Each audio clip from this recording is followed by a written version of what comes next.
Hello everyone, आप सबका स्वागत है हमारे इस चैनल पे। तो आज हम लोग देखेंगे पॉलिटी में भी हम लोग देखेंगे संविधान के बारे में। हम लोगों का जो देश है भारत, ये भी संविधान से ही चलता है, नियम कानून से ही चलता है। तो इसी संविधान के बारे में आज हम इस वीडियो में देखने वाले हैं। तो देखिए, संविधान का डेफिनेशन लिखे हैं, किसी राज्य की व्यवस्था को संचालित करने के नियम कानून का संग्रह संविधान कहलाता है। अब यहाँ पे है किसी राज्य की व्यवस्था। राज्य का मतलब यहाँ पे भारत भी हो सकता है, राष्ट्र राज्य भारत की व्यवस्था को संचालित करने के नियम कानून, यानी कि भारत में जो भी नियम कानून है उसी को हम संविधान कहेंगे।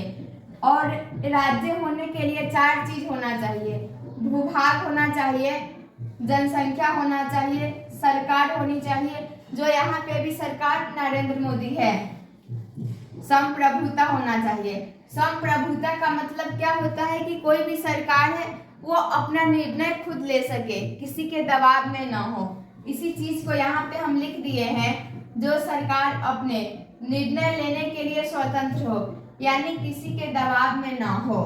तो आपको ये समझ में आ गया संविधान क्या होता है।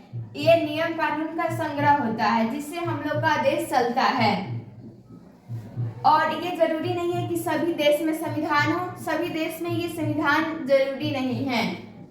अब आते हैं संविधान के प्रकार, यानी जो संविधान है वो 2 प्रकार के होता है, लिखित और अलिखित। जो भारत में संविधान है ये लिखित संविधान है। और भी जगह है जैसे ब्रिटेन है, तो ब्रिटेन में लिखित संविधान नहीं है, वहां पे अलिखित संविधान है। अब दोनों में क्या अंतर होता है, अंतर को हम देख लेते हैं। देखिए, लिखित संविधान क्या होता है? जिस संविधान का निर्माण संविधान सभा द्वारा किया जाता है उसे लिखित संविधान कहते हैं। यानी कि जो भी संविधान है संविधान सभा के द्वारा इसको लिखा गया था। संविधान सभा में लगभग 299 लोग शामिल हुए थे और इसको लिखने में 2 वर्ष 11 महीने 18 दिन लगा था। तो ये क्या हो गया, लिखित संविधान हो गया। अपने जो भारत का संविधान है वो लिखित संविधान है, अमेरिका का भी लिखित संविधान है। लेकिन कुछ ऐसा देश है जहां लिखित संविधान नहीं है, यानी कि वहां प्रथाओं पे आज भी संविधान चल रहा है। और लिखित संविधान, जिस संविधान का निर्माण संविधान सभा के द्वारा नहीं बल्कि नियम और प्रथाओं के आधार पर लगातार किया गया है, जैसे ब्रिटेन का संविधान। देखिए, ब्रिटेन में संविधान सभा के द्वारा संविधान को नहीं लिखा गया है। इसका मतलब ये भी नहीं है कि वहां पे संविधान नहीं है, वहां पे संविधान है लेकिन लिखित संविधान नहीं है, प्रथाओं पे चलते आ रहा है। 1 साल 2 साल 5 साल 10 साल इस तरह से लिखाता है, ठीक है। तो इसी को हम कहते हैं कि ये प्रथाओं पे चलते आ रहा है, जो बुक में आपको नहीं मिलेगा। जैसे हम लोग के घर में भी कुछ नियम होता है, जैसे पापा कुछ नियम बना दे, मम्मी बना दे, तो उस नियम को फॉलो करना होता है, लेकिन वो नियम कहीं बुक में आपको नहीं मिलेगा। तो इसी को हम कहते हैं अलिखित संविधान। तो आपको ये समझ में आ गया संविधान क्या होता है। और संविधान कितने प्रकार के हैं? तो 2 प्रकार के हैं, लिखित और अलिखित। लिखित संविधान समझ में आ गया कि जिसमें संविधान सभा के द्वारा लिखा गया हो, और अलिखित भी समझ में आ गया, इसमें क्या होता है, ये प्रथाओं पे चलता है।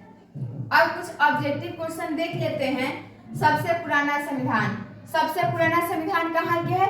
अमेरिका के है, 1789 में बना था। सबसे नया हाल फिलहाल में ही बना है क्यूबा का संविधान, यानी कुछ दिन पहले। सबसे बड़ा संविधान कहाँ का है? भारत का है, जहाँ हम लोग रहते हैं। यहाँ पे कितना आर्टिकल है भारत में? 395 आर्टिकल है भारतीय संविधान में। सबसे छोटा कहाँ का है? अमेरिका का है, वहां पे मात्र 7वें आर्टिकल है। और मोनेको शब्दों के आधार पे सबसे छोटा है। कितना शब्द है? 3814 है। तो आपको ये संविधान समझ में आ गया, संविधान कितने प्रकार होता है, ये ऑब्जेक्टिव क्वेश्चन भी समझ में आ गया। तो आज के वीडियो में इतना ही रहने देते हैं, मिलते हैं फिर अगले वीडियो में।